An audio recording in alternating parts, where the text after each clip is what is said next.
Namo Bhagavate Narayanam Namaskritya Naram Jaya Narottamam Devim Saraswatim Vyasam Tato Jayamudiri Nashtiprayeshu Bhadreshu Nityam Bhagavata Sevaya Bhagavati Uttam Shloke Bhaktir Bhavati Naistike. So continuing with the discussion on Srimad Bhagavatam, Canto 11, Chapter 18, Text 28 onwards. Jnananishto virakto va madhubhakto va napekshaka salingana shrama styaktva chared vidhi gocharaha. A learned transcendentalist dedicated to the cultivation of knowledge and thus detached from external objects, or my devotee who's detached even from desire for liberation, both neglect those duties based on external rituals or paraphernalia. Thus their conduct is beyond the range of rules and regulations. This verse describes the Paramhansa stage of life. So Paramhansa, as I said, there are four stages in Sannyasa Ashram: Kutechak, Bahudak, Parivrajkacharya, and Paramhansa. So Paramhansa stage is the stage where he doesn't need to follow any rules or regulations. He already always follows those, but he's way beyond Varnashram system. This verse describes a Paramhansa stage of life in which there is no further need for rituals, external paraphernalia, or rules and regulations. A completely realized Jnani Yogi pursuing liberation, or beyond that, a perfect devotee of the Lord who does not desire even liberation, has no further desire for material engagement. When one completely purifies the mind, there is no possibility of sinful behavior. Rules and regulations are meant for guiding those who have a tendency to act in ignorance or for personal gratification. But one who is perfect in spiritual consciousness can move freely, as described here by the Lord. One who tends to drive a car recklessly or who is unfamiliar with the local road conditions certainly needs a discipline of elaborate road signs and police enforcement of traffic laws. A perfectly safe driver, however, is thoroughly familiar with the local road conditions. He has no real need for the enforcement officials or the speed limits and caution signs meant for those unfamiliar with the road. So these rules and laws are for us to follow in bhakti because we are so neophyte. But Paramhansas, they don't need to follow anything because we are way beyond all this. A pure devotee of the Lord desires nothing except service to the Lord. He automatically fulfills the purport of all negative and positive injunctions, which is to always remember Krishna and never forget him. One should not, however, artificially imitate the exalted position of a Paramhansa devotee, for such imitation will quickly ruin one's spiritual career.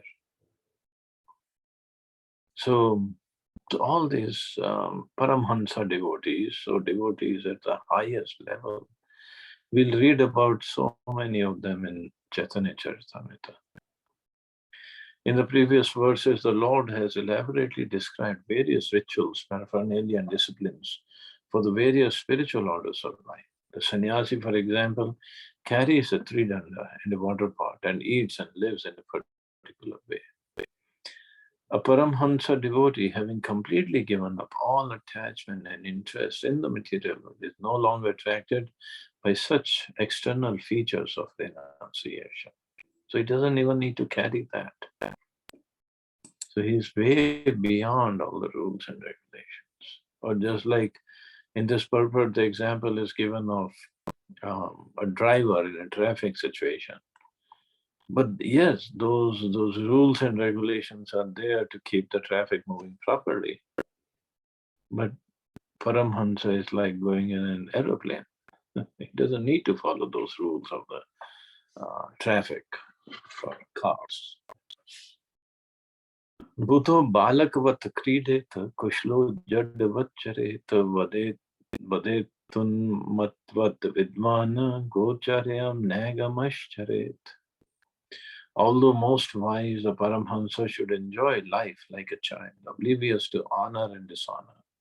Although most expert, he should behave like a stunted, incompetent person. Although most learned, he should speak like an insane person.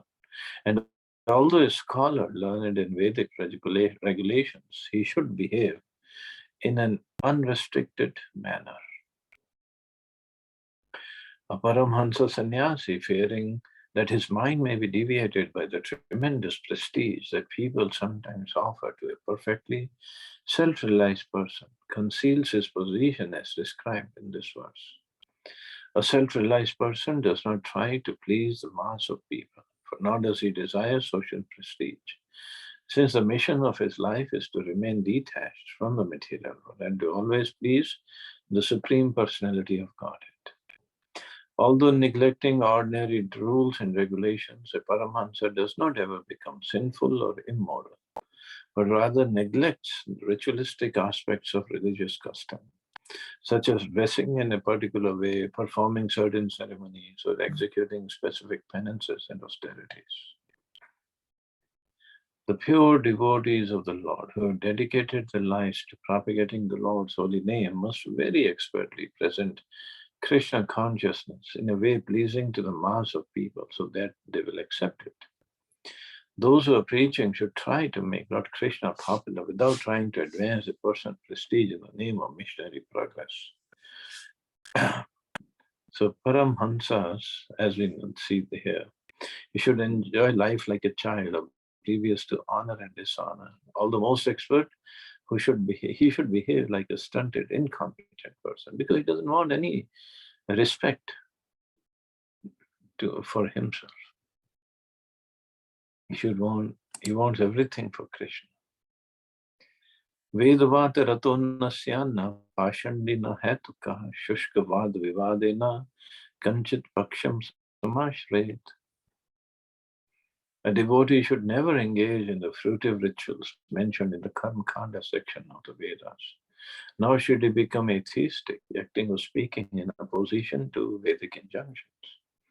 Similarly, he should never speak like a mere logician or skeptic to take any side whatsoever in useless arguments.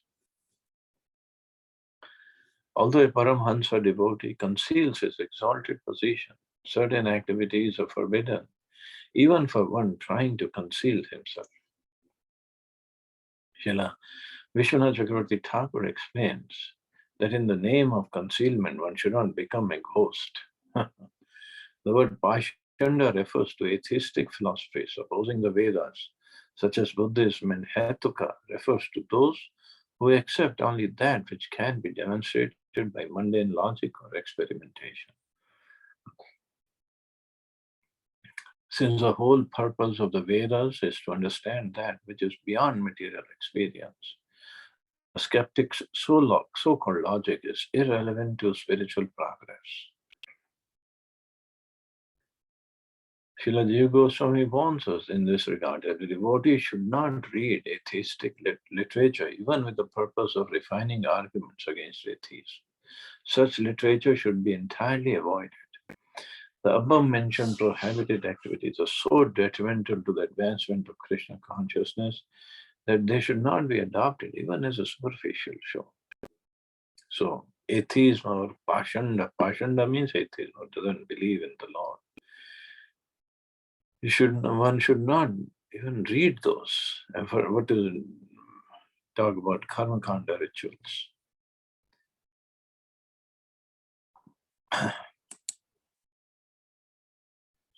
No dvije janadhiro janam chaudve jayen tu ativada stitiksheta nava manyeta kanchanam deham uddeshya pashuvad vairam kuryanna kenachit.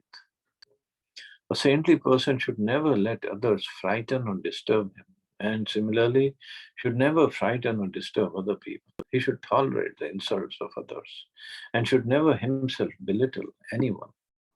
He should never create hostility with anyone for the sake of the material body, for he would thus be no better than an animal. That's Again, tolerate, tolerate, tolerate. Mahaprabhu said, Trinad Peshoniche. One should chant the holy name of the Lord in a humble state of mind, thinking oneself lower than the straw in the street. One should be more tolerant than a tree, devoid of all sense of false prestige, and ready to offer all respect to others. In such a state of mind, one can chant the holy name of the Lord constantly. So a Vaishnava should never disturb any other living entity with his body, mind, or words. He should always be tolerant and never belittle others. Although Vaishnava may act powerfully against the demons for Lord Krishna's sake, as did Arjun, Hanuman, and many other great devotees, a Vaishnava becomes very meek and humble in regard to his own reputation. So although we can say Prabhupada was very heavy when he was preaching, he was calling everybody fools and rascals in his lectures. Even if the person is a big scholar or big businessman, big person, politician or somebody, but Prabhupada would not mind calling him fool and rascal. Because that's what he would say, that this is what Krishna is saying in his books. But wouldn't that mean that he was belittling others? But here it is said, he wasn't doing it for his sake, he was doing it for Krishna's reputation. For himself, he was very meek and humble. It's like one place,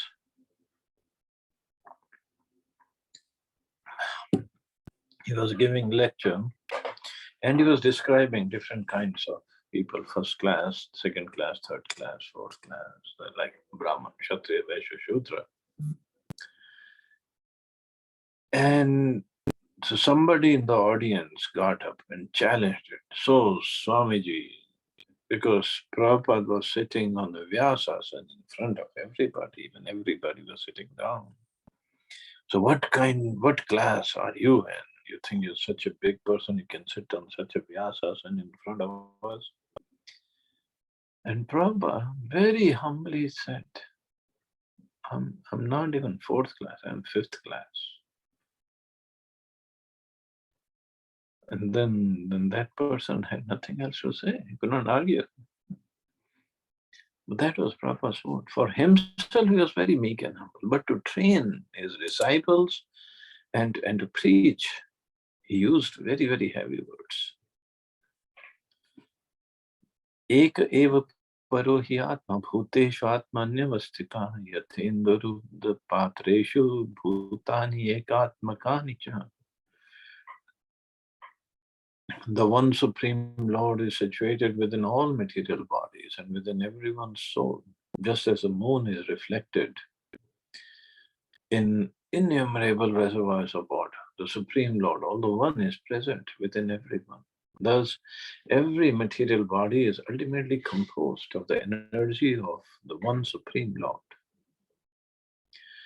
So all material bodies are composed of the same material nature, which is ultimately the potency of one Supreme Lord. Therefore, one cannot justify feelings of hostility towards any living entity.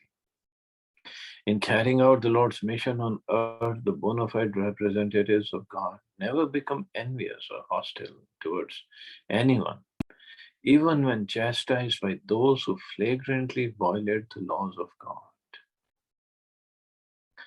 Every living being is ultimately the Son of God, and God is present within everyone's body.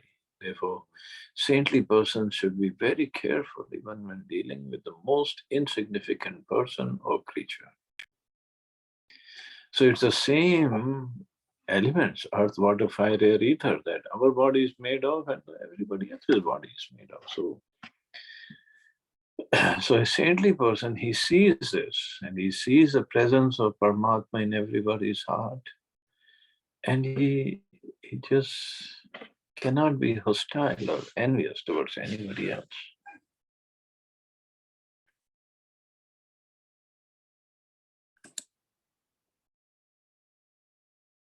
This is his feeling. Alabdhva na vishidet kale kale ashnam kachit labdhva na hrishit dhritim anu bhayam Devatantritam. If at times one does not obtain proper food, one should not be depressed. And when one obtains sumptuous food, one should not rejoice. Being fixed in determination, one should understand both situations to be under the control of God. Very, very important thing for us to learn. It takes time to bring it in practice. Because we desire to enjoy the material body, the varieties of material experience brings us flickering happiness and inevitable suffering. We foolishly consider ourselves to be controllers and doers, and thus through false egotism we are subjected to the volatile feelings of the material body and mind. So if one does not get proper food, one should not be depressed. And when one obtains sumptuous food, one should not rejoice. One has to understand that both situations are under the control of Krishna. And many times it so happens that even if the sumptuous food is there in front of the person, he cannot eat it.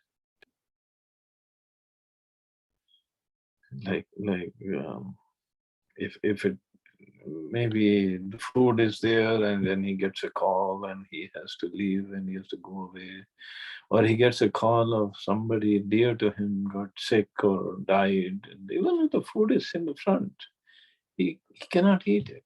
Even if he eats, he won't be able to enjoy it.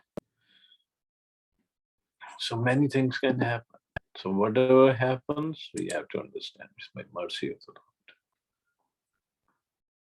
Aharartham samihet yuktam tat pranadharanam tattvam vimrishayate tena tad vigyaya vimuchyate. If required, one should endeavor to get sufficient foodstuffs, but it's always necessary and proper to maintain one's health. When the senses, mind, and life air are fit, one can contemplate spiritual truth. And by understanding the truth, one is liberated. If foodstuffs do not come automatically or by token begging, then one should endeavor to keep body and soul together so that one's spiritual program will not be disturbed. Normally, those who are endeavoring in spiritual life cannot maintain steady concentration on the truth if their body and mind are weakened by undereating. On the other hand, extravagant consumption of food is a great impediment for spiritual advancement and should be given up. The word ahartham in this verse indicates eating only to keep oneself fit for spiritual advancement and does not justify unnecessary collecting or warehousing of so-called alms. If one collects more than necessary for one's spiritual program, the surplus becomes a heavy weight that drags one down to the material platform. But like we studied in Maharaj Rishabdev's story, that he ultimately followed the Ajagar Vritti. So Ajagar or Python does what? He just stays at one place. He does not move, he doesn't go anywhere. And whenever the food comes, whether an animal running around or a little squirrel or some bird, he just grabs it and just follows it. And somehow his body is created like that by Krishna. He can swallow the whole animal. He doesn't have to bite it. A python doesn't have teeth. He can just swallow him. And then slowly, his digestive power is so strong that he digests the whole animal and then still sits at one place without making any endeavor to run around to collect food for himself. So a saintly person can follow that Ajgar Vritti. Or here it is said, if it doesn't come automatically, then he can go make little endeavor to get some food by doing madhukari, by begging. But then he should eat only that is required for spiritual advancement, to keep oneself fit, not more than that. And as I said, he should eat only that can fit in his palm, and that's it. should not collect or keep for the next meal. Yadrichyopananam adyat shreshtam uttaparam tatha vasas tatha shayyam praptam bhajen muni. A sage should accept the food, clothing, and bedding, be they of excellent or inferior quality, that come of their own accord. Sometimes excellent, sumptuous food will come without endeavor, and at other times tasteless food appears. A sage should not become happily excited when a sumptuous plate is brought to him, nor should he angrily refuse ordinary food that comes of its own accord.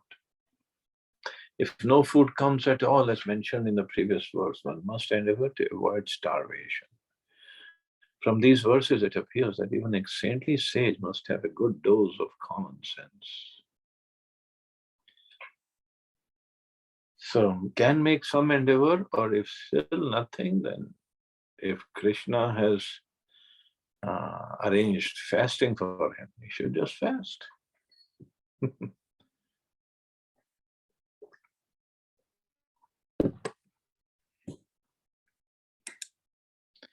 Basically, this is how he's supposed to surrender.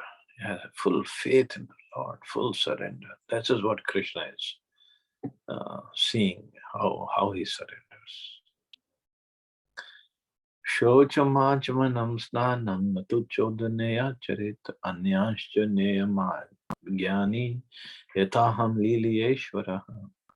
Just as I, the Supreme Lord, execute regulative duties by my own free will, similarly, one who has realized knowledge of me should maintain general cleanliness, purify his hands in water, take bath, and execute other regulative duties, not by force, but by his own free will.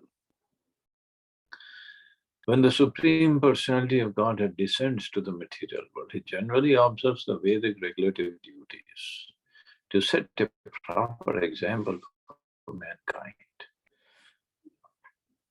The Lord acts by his own free will, since no one can oblige, force, or impel the Supreme Personality of Godhead to do anything.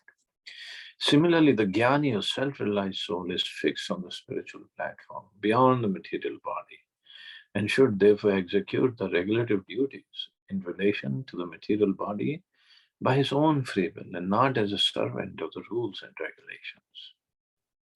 A self-realized soul is a servant of Lord Krishna, and not of rules and regulations. Nevertheless, a transcendentalist strictly complies with regular duties for the pleasure of the Supreme Lord. In other words, one who is advanced in loving devotion service to Lord Krishna spontaneously moves according to the will of the Supreme. One who is perfectly situated in spiritual realization cannot become a servant of the material body or of rules and regulations concerning the material body.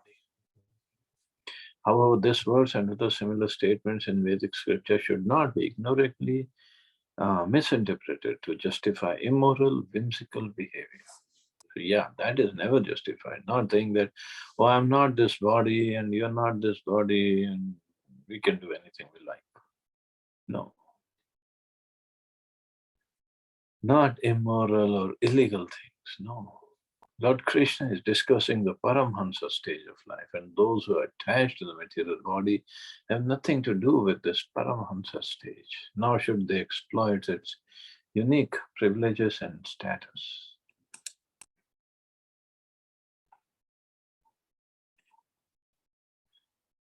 Nahi tasya vikalpakya yacha madvikshaya hata adehantat kvachit khyatis tata sampadyate maya. A realized soul no longer sees anything as separate from me, for his realized knowledge of me has destroyed such illusory perception. Since the material body and mind were previously accustomed to this kind of perception, it may sometimes appear to recur, but at the time of death, the self-realized soul achieves opulences equal to mine. So that opulence is equal to mine means he comes back to my spiritual planet. Lord Krishna explained in verse 32 of this chapter that all material and spiritual objects are expansions of his potency.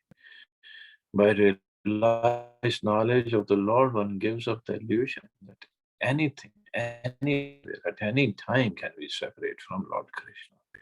Lord Krishna has also explained, however, that one must keep the material body and mind fit for executing devotional service.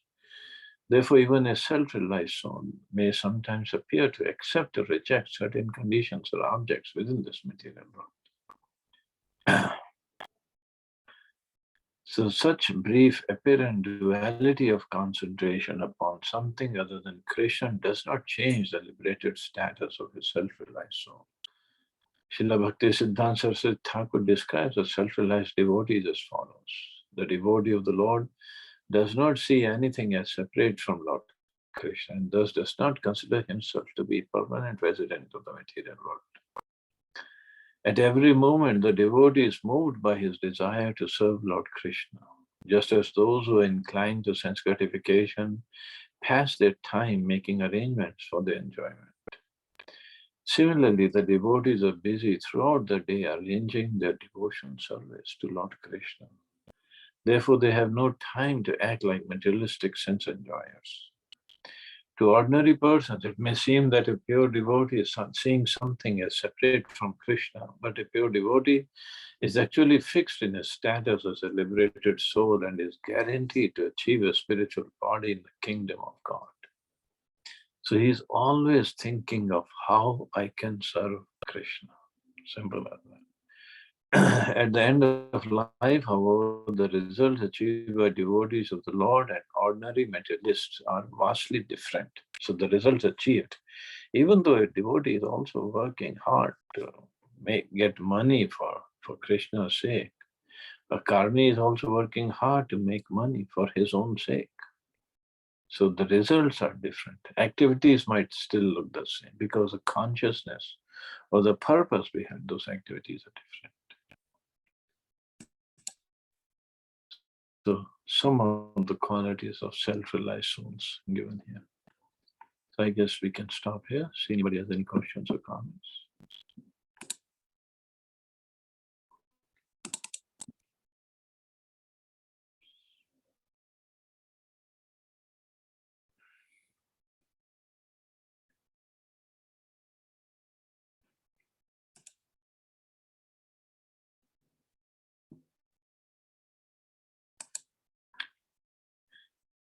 Okay, you all have a safe and wonderful day. Hare Krishna. Jai Shri